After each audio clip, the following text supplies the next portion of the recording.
Law of conservation of energy. Energy can neither be created nor destroyed. It can be converted from one form into another. Thus, the total amount of energy in the universe remains constant. Try this. Make two pendulums of the same length with the help of thread and two nuts. Tie another thread in the horizontal position.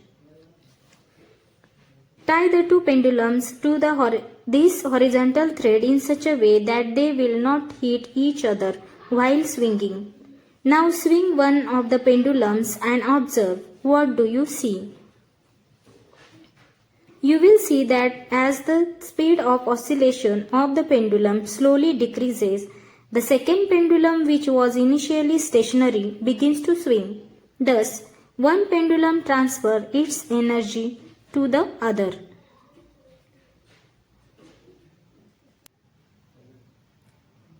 Free fall. If we release an object from a height, it gets pulled towards the earth because of the gravitational force. An object falling solely under the influence of gravitational force is said to be in free fall or to be falling freely. Let us look at the kinetic and potential energies of the object of mass m falling freely from height h when the object is at different heights. As shown in the figure, the point A is at height h from the ground. Let D the point B at the distance x vertically below A. Let the point C be the ground directly below A and B. Let us calculate the energies of the object A, B and C.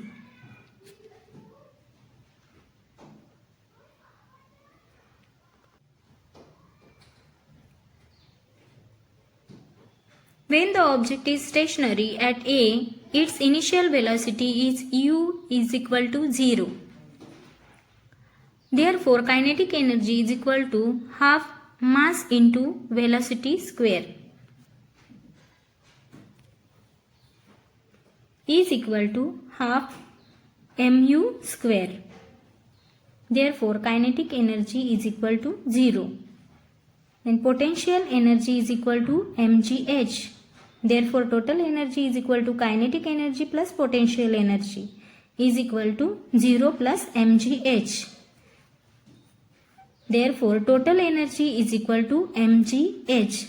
This is the first equation. Let the velocity of the object be vb when it reaches point B having fallen through a distance x. U is equal to 0, S is equal to x and A is equal to g. V square is equal to U square plus 2AS. Then VB square is equal to 0 plus 2GX. Therefore, VB square is equal to 2GX. Therefore, kinetic energy is equal to half mv square. That is for the B object. Therefore, kinetic energy is equal to half m2gx and therefore kinetic energy is equal to mgx. Height of the object when at B is equal to h minus x. Potential energy is equal to mgh in bracket h minus x. Therefore, PE is equal to mgs minus mgx. Therefore, total energy is equal to Ke plus P, that is kinetic energy plus potential energy, is equal to mgx plus mgh minus mgx. Therefore, total energy is equal to mgh. We get here second equation. Let the velocity of the object be vc when it reaches the ground near point C. U is equal to 0, S is equal to H and A is equal to G. Formula we have to take here, V square is equal to U square plus 2AS. Therefore, VC square is equal to 0 plus 2GH. Then V square is equal to 2GH. Therefore, kinetic energy is equal to half mv square. that is for C object, is equal to half m into bracket 2gh. Therefore, kinetic energy is equal to mgh. The height of the object from the ground at point C is height is equal to 0. Therefore, PE is equal to mgh is equal to 0. Therefore, total energy is equal to kinetic energy plus potential energy is equal to mgh plus 0, and therefore total energy is equal to mgh. We get here third equation. From equation first, second and third, we see that the total energy of the object is the same at the 3 points A, B and C. Thus, every object has potential energy when it is at a height above the ground, and it keeps getting converted to the kinetic energy as the object falls toward the ground. On reaching the ground, point C, all the potential energy gets converted to kinetic energy. But at any point during the fall, the total energy remains constant. That is, TE is equal to PE plus KE. Total energy at A is equal to mgh plus 0 is equal to mgh. Total energy at B is equal to mgx plus mg in bracket h minus x is equal to mgh. Total energy at C is equal to 0 plus mgh is equal to mgh. Power. Think before you answer. Can your father climb stairs as fast as you can? Will you fill the overhead water tank with the help of a bucket or an electric motor? Third, suppose Rajashree, Yash and Ranjit have to reach the top of the small hill. Rajashree went by car, Yash went cycling while Ranjit went walking. If all of them choose the same path, who will reach first and who will reach last?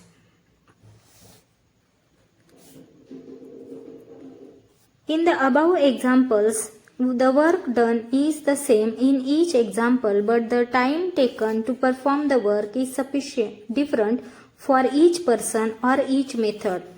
The fast or slow rate of the work done is expressed in terms of power. Power is the rate at which work is done. If W amount of work is done in the T, then power is equal to work upon time, P is equal to W upon T. In SI system, the unit of work is joule, so the unit of power is joule per second. This is called watt. 1 watt is equal to 1 joule per 1 second. In the industrial sector, the unit used to measure power is called horsepower. 1 horsepower is equal to 746 watt. The unit of energy for commercial use is kilowatt hour. 1000 joule works performed in 1 second is 1 kilowatt power. 1 kilowatt hours is equal to 1 kilowatt into 1 hour is equal to 1000 watt into 3600 second is equal to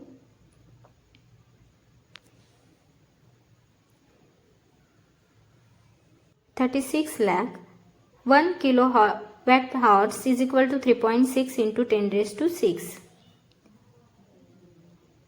Electricity used for domestic, that is in kilowatt hour. 1 kilowatt hour is equal to 1 unit.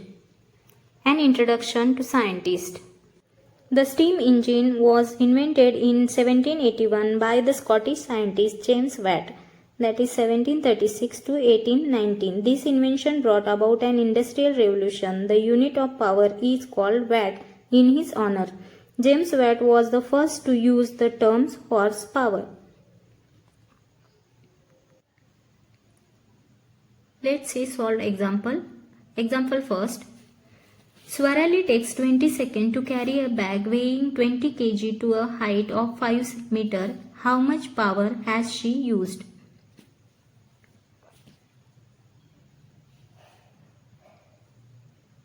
given mass is equal to 20 kilogram, h is equal to 5 meter, t is equal to 40 second. Therefore, the force which has to be applied by Swarali, F is equal to mg is equal to 20 into 9.8. F is equal to 196 Newton. Work done by Swarali to carry the bag to a height of 5 meters. W is equal to F into S, that is equal to 196 into 5 is equal to 980 joules. Therefore, power P is equal to work upon time is equal to 918 upon 40. Then power is equal to 24.5 watt. Second example, a 25 watt electric bulb is used for 10 hours every day. How much electricity does it consume each day? Given P is equal to 25, W is equal to 0.025 kilowatt. Therefore, energy consumed is equal to power into time is equal to 0.025 into 10. Therefore, energy we get here is equal to 0.25 kilowatt per